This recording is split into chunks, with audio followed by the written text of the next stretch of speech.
And welcome to अपना classroom. आज हम लोग आधुनिक भारत के अंतर्गत असहयोग आंदोलन पर चर्चा करने जा रहे हैं। असहयोग आंदोलन यह चला था 1920 से 1922 ईस्वी तक। तो ये असहयोग आंदोलन है क्या, ये किस प्रकार से चलाया गया और इसका रिजल्ट क्या हुआ, इसके बारे में विस्तृत चर्चा आज हम लोग करेंगे। तो ये आंदोलन 1920 से 1922 ईस्वी तक चलाया गया था। एक पुस्तक जिसका नाम है हिंद स्वराज, ये एक पुस्तक का नाम है। ये लिखा गया था महात्मा गांधी के द्वारा 1909 ईस्वी में। तो अगर ये क्वेश्चन ऑब्जेक्टिव में भी आता है कि हिंद स्वराज नामक पुस्तक की रचना किसने की थी या फिर कब की थी, तो इसका उत्तर हमको मिल जाता है कि इसकी रचना महात्मा गांधी ने 1909 ईस्वी में की थी। तो इस पुस्तक में महात्मा गांधी ने यह जिक्र किया है कि भारत में ब्रिटिश शासन भारतीयों के सहयोग से ही स्थापित हुआ है और यह शासन इसी सहयोग के कारण चल पा रहा है।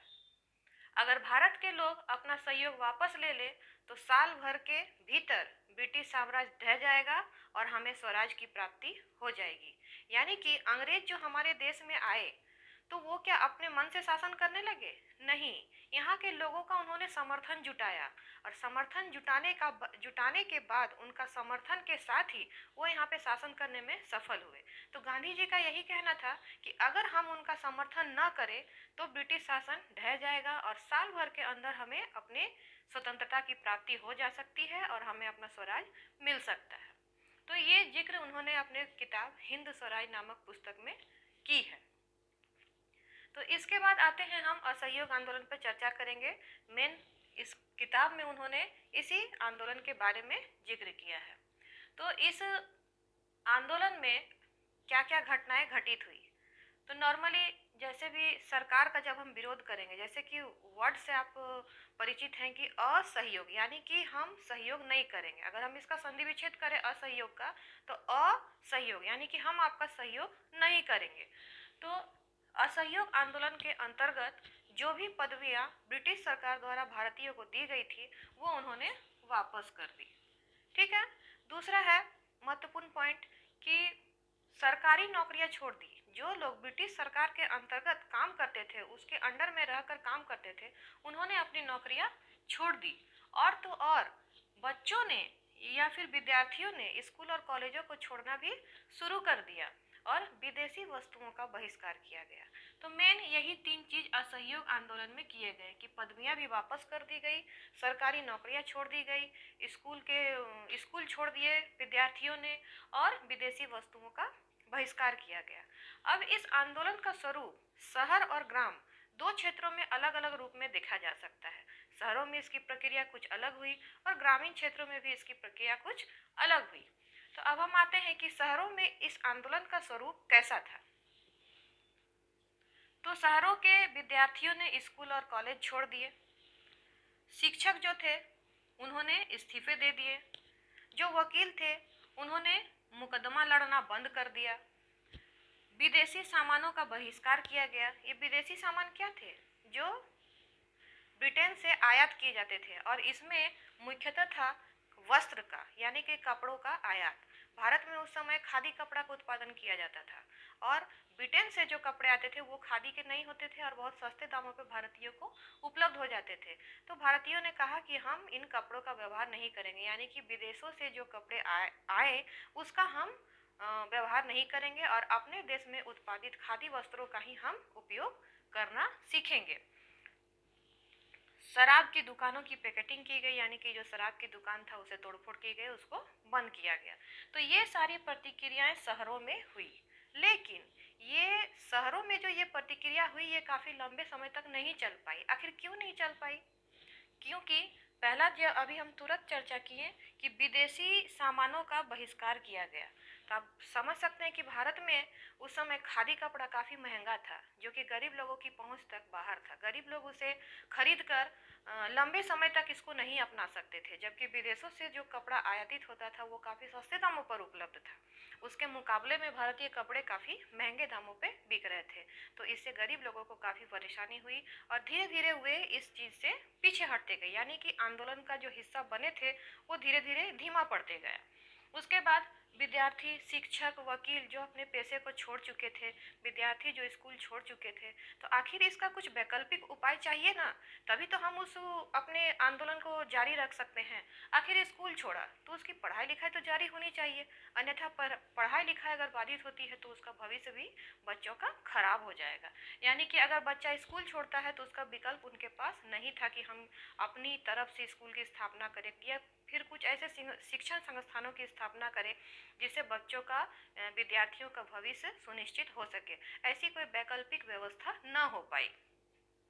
शिक्षक, वकील या जो भी सरकारी कर्मचारी थे जिन्होंने अपने पद से इस्तीफा दे दिया, आखिर उन लोगों को भी अपना जीवन यापन करने के लिए कुछ तो धन की आवश्यकता होगी, तो वो धन कहाँ से आएगा? यानी कि वो बेरोजगार हो गए, तो कब तक बेरोजगार बैठे रहेंगे? इसीलिए उन्होंने फिर से अपने पदों पर योगदान शुरू कर दिया और धीरे धीरे शहरों में जो आंदोलन का स्वरूप है वो धीमा पड़ता गया। यानी कि असहयोग आंदोलन शहरों में धीरे धीरे असफल हो गया और सफल न हो पाया। अब हम आते हैं कि ग्रामीण क्षेत्रों में आंदोलन का स्वरूप किस प्रकार था। ग्रामीण क्षेत्रों में, तो ग्रामीण क्षेत्रों में इसके विभिन्न रूप देखे जा सकते हैं। ग्रामीण क्षेत्रों में लोगों को कई परेशानियां होती है। जो किसान होती है उनको लगान का परेशानी हो सकता है, या फिर जो जंगलों में रहते हैं, पहाड़ी पहाड़ी इलाकों के लोग, उन्हें जंगल से जिस प्रकार की आमदनी होती है अगर उसको बैंड कर दिया जाए तो वहाँ उन लोगों को परेशानी हो सकती है। या फिर मजदूर जो बागानों में काम करते थे, फैक्ट्रियों में काम करते थे, उनकी परेशानियाँ थी। तो फिर ये जो ग्रामीण क्षेत्र के आंदोलन का स्वरूप था वो थोड़ा अलग प्रकार का था। जैसे कि अवध एक जगह का नाम है। यहाँ पे किसानों को ये परेशानी थी कि किसानों को अधिक से अधिक लगान देना पड़ता था, कर देना पड़ता था, जिसके कारण वहाँ के किसान परेशान थे। तो इस बात को बाबा रामचंद्र के नेतृत्व में किसानों का जो आंदोलन है वो आगे बढ़ाया गया। यानी कि अवध में किसानों का नेतृत्व बाबा रामचंद्र ने किया। उन्होंने किसानों की लगान और फिर करों को माफ करने के लिए इस आंदोलन का हिस्सा बने। दूसरा है कि जब बाबा रामचंद्र इस आंदोलन को संभाल रहे थे अवध में, उसी समय जवाहरलाल नेहरू अवध पहुंचते हैं किसानों की परेशानियों को समझने के लिए। किसानों को समझने के लिए जवाहरलाल नेहरू अवध पहुंचते हैं और जवाहरलाल नेहरू और बाबा रामचंद्र के नेतृत्व में 1920 ईस्वी में किसान सभा का गठन किया गया। यहाँ देखिए एक ऑब्जेक्टिव प्रश्न आपको और मिल रहा है कि किसान सभा का गठन कब हुआ, तो 1920 ईस्वी में, और किसके द्वारा किया गया, तो बाबा रामचंद्र और जवाहरलाल नेहरू के नेतृत्व में। आगे हम बढ़ते हैं आंध्र प्रदेश। अब आंध्र प्रदेश में क्या परेशानी थी? आंध्र प्रदेश के गुड़ेम पहाड़ियों में अल्लूरी सीताराम राजू द्वारा इस आंदोलन का नेतृत्व किया गया। यानी कि गुडेम पहाड़ी, तो पहाड़ी से जैसे आप समझ रहे हैं कि वहाँ पे जंगल या फिर जंगलों का एरिया काफ़ी अधिक होगा। तो अंग्रेजों ने क्या किया था कि इन जंगलों में उन आदिवासी लोगों के प्रवेश पर रोक लगा दी थी, जबकि इस आदिवासी लोगों का जीवन यापन पूरी तरह जंगलों पर ही आश्रित था, क्योंकि वे उन जंगलों में अपने मवेशियों को चराने ले जाते थे, वहाँ से जलावन की लकड़ियाँ लाते थे और फिर अपने भोजन के लिए फल फूल कंदमूल का इंतजाम भी वे इन जंगलों से करते थे। लेकिन अंग्रेजों ने जैसे ही इन लोगों को वनों में प्रवेश पर रोक लगा दिया, तो वहाँ के लोगों ने उत्तेजित होकर अल्लूरी सीताराम राजू, ये एक व्यक्ति का नाम है, अल्लूरी सीताराम राजू के नेतृत्व में गुरिल्ला युद्ध की शुरुआत कर दी। आप लोग गुरिल्ला युद्ध से परिचित होंगे। ये किस प्रकार का युद्ध है? ये युद्ध आप सोच सकते हैं कि मान लीजिए कि युद्ध मैदान में चल रहा है और हम अचानक से सामने आते हैं, लड़ाई करते हैं और फिर से पीछे हट जाते हैं या फिर जंगलों में छिप जाते हैं। यानी कि छिप कर वार करने की जो प्रक्रिया होती है उसको हम एक प्रकार से गुरिल्ला युद्ध के रूप में समझ सकते हैं। तो आंध्र प्रदेश में अल्लूरी सीताराम राजू के नेतृत्व में गुरिल्ला युद्ध वहाँ के लोगों ने छेड़ा और अल्लूरी सीताराम राजू महात्मा गांधी को फॉलो करते थे और कहे कि वो हमारा नेतृत्व जरूर करेंगे और हमारी समस्याओं का समाधान जरूर करेंगे। आगे हम बढ़ते हैं बागानों में स्वराज। बागान यानी कि चाय, कॉफ़ी, कहवा की जो खेती होती है उन क्षेत्रों को हम बागान कहते हैं। चावल या फिर धान गेहूं की खेती को नहीं। कहवा, कॉफ़ी का जो खेत होता है, बड़े बड़े बागान जो होते हैं उसको कहते हैं बागान।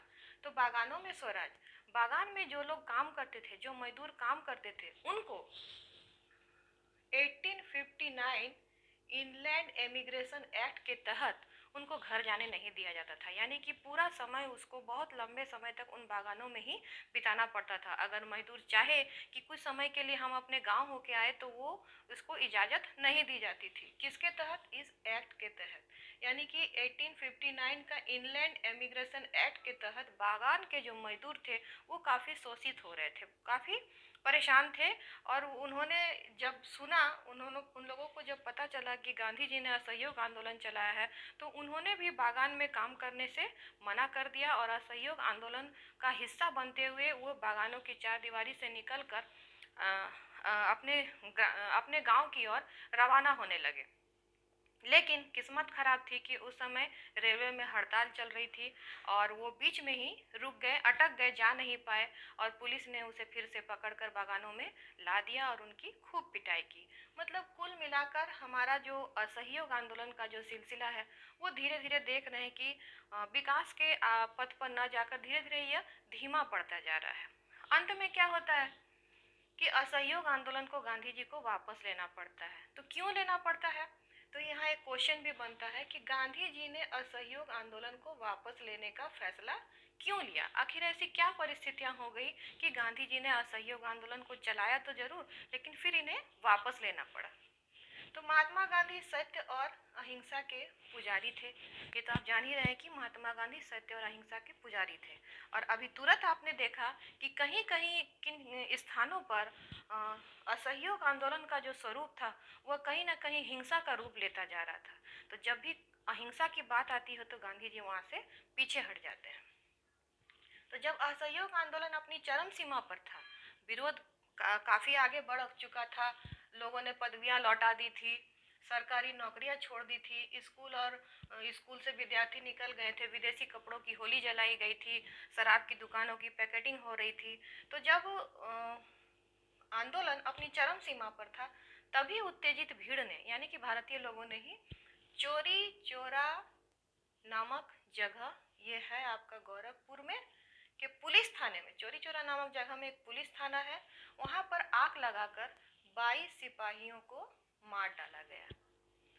तो जब ये घटना आप देख रहे हैं कि किसी की हत्या हो जाती है, किसी को मार दिया जाता है, तो वह आंदोलन अब पूरी तरह से हिंसा में बदल जाती है।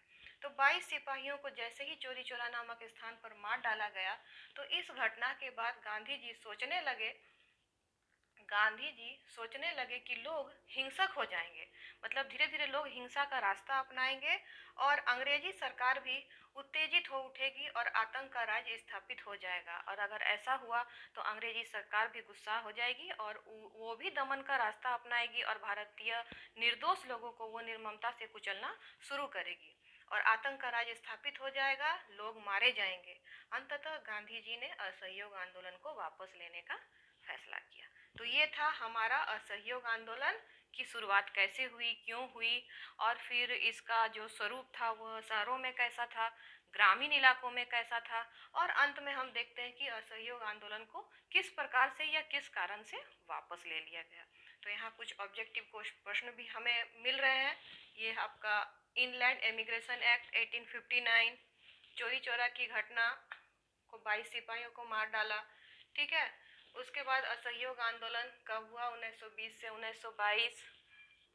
हिंद स्वराज नामक पुस्तक की रचना किसने की थी? 1909 ईस्वी में महात्मा गांधी ने। अवध में किसानों का नेतृत्व कौन कर रहे थे? बाबा रामचंद्र। 1920 में किसान सभा का गठन हुआ था। किसान सभा का गठन जवाहरलाल नेहरू और बाबा रामचंद्र ने मिलकर किया था। आंध्र प्रदेश के गुरिल्ला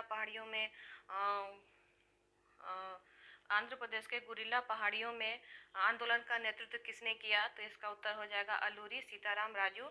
एक और चीज यहाँ छूट रही थी कि इन हरकतों के कारण अल्लूरी सीताराम राजू को 1924 ईस्वी में अंग्रेजों ने फांसी की सजा दे दी थी। इस प्रकार हमारा असहयोग आंदोलन समाप्त होता है। धन्यवाद।